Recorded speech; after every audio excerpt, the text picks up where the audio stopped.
Sa ngalan sa Amay, sa Anak, kag sa Espiritu Santo. Amen. Ang Ginoo yara sa inyo. Kagyaraman sa inyo. Labing inigugma nga mga utod sa sulod sang 5 ka semana, aton ginsuguran ang Kwaresma pagi sa paghimo sing pagpenitensya kag mga buhat sang kaluoy. Ginaaman naton ang aton kaugalingon sa pagselebrar sining misteryo Pascual nga amo ang pagkasakit, pagkamatay, kag pagabanhaw sang aton Ginoong Hesukristo. Sa karon nga adlaw, nagatililipon kita sa pagselebrar sining misteryo Pascual upod sa bug-os nga Santa Iglesia. Si Jesus nagsulod nga madinalag-on sa siyudad sang Jerusalem sa pagtuman sang iya mga buluhaton subong manluluwas. Gani samtang ginadumdum naton sing matinuohon kag may nampuon ining pagsulod ni Kristo sa Jerusalem sa pagluwas sa aton, magsunod kita sa Ginoo kay kon nagabuylog kita sa iya pagantos, magapakigambit man kita sa iya pagkabanhaw sa isa ka bag-o nga kabuhi.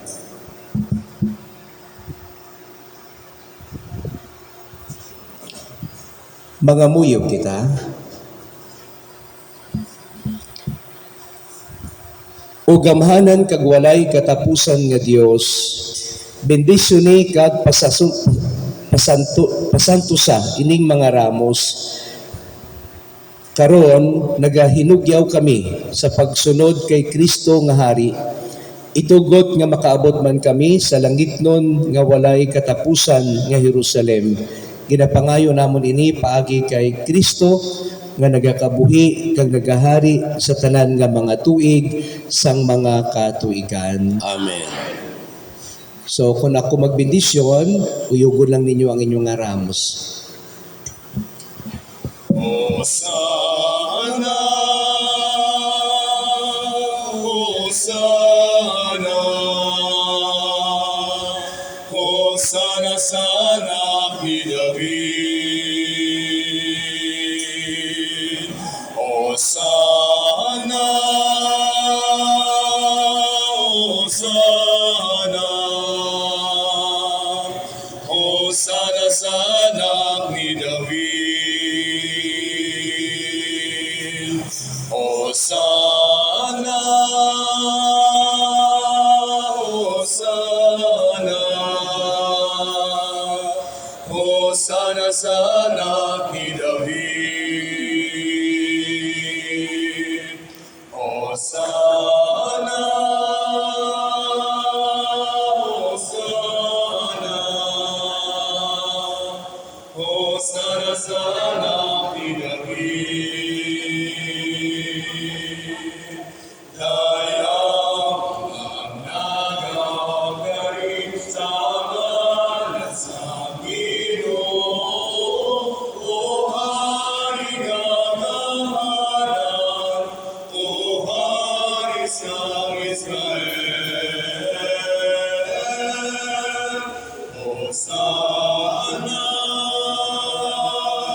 Hosana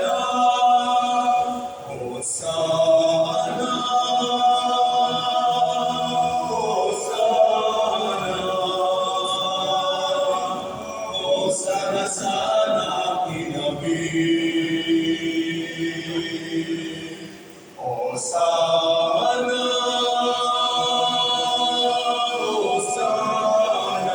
Hosana, Hosana sana kinabi. Ang Ginoo yara sa inyo. Kagyaraman sa iyo. Pagbasa sa Santos nga Ebanghelyo suno kay San Mateo. Himaya sa imong Ginoo.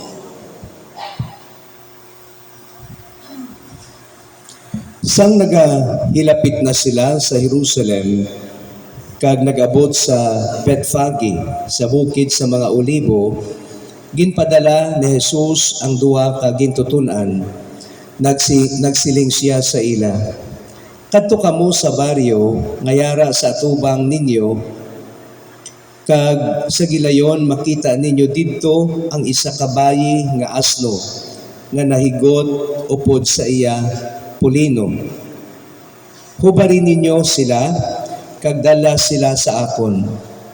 Kung may magpamangkot sa inyo, magsabat kamo.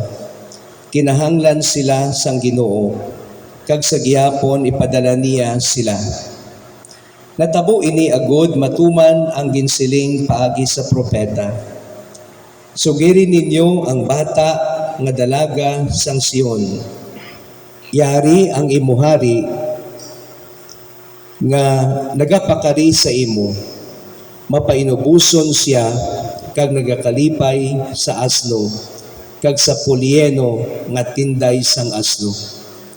Naglakat ang mga gintutunan kagintuman ang ginsugo ni Jesus sa ila.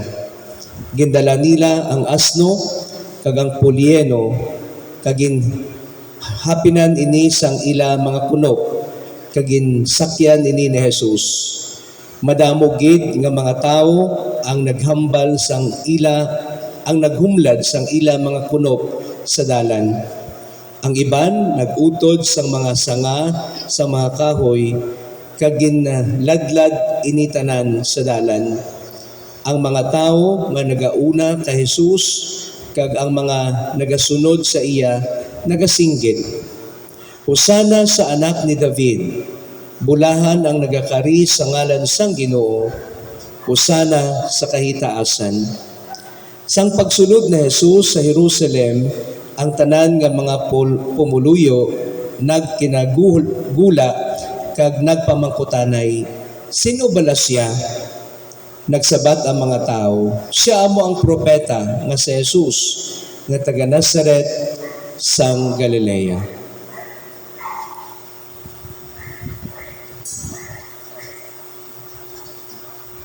Mga utod ang Ebanghelyo sang Ginoo.